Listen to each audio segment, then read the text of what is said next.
Julia Figueras is a die-hard Red Sox fan, yet I still interviewed her for this week's radio series. That should tell you how much I like and respect her. Seriously, I am a regular listener of her show on Classical 91.5 and have been for some time. Right before we started this interview, I learned something very interesting about her, so we started with that. You didn't really start with classical. You were hard rock. A punk rock. Sex Pistols, Clash, yeah. Susie and the Banshees, yeah. I was playing Butthole Surfers. I was playing the hard stuff, the real punk stuff. And that's how I learned radio, because it was a community radio, a nonprofit in Worcester, Massachusetts.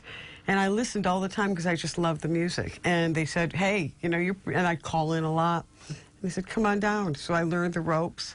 And I befriended a couple of pros in Boston. Cindy Balin was one. And they would air check me.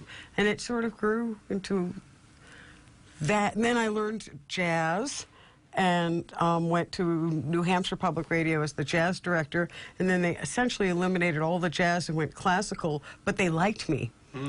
And so they taught me classical. So I have had this really weird arc from, you know, like the Clash to Beethoven.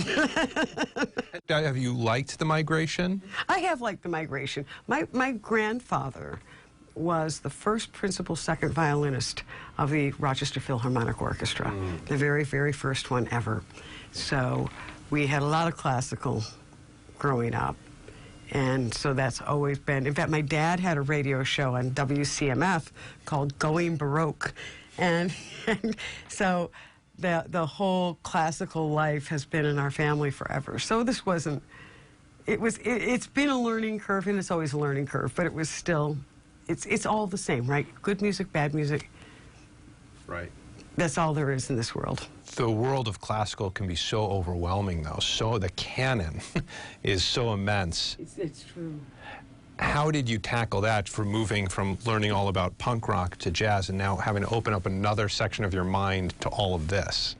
One piece at a time, and reading and reading and reading books and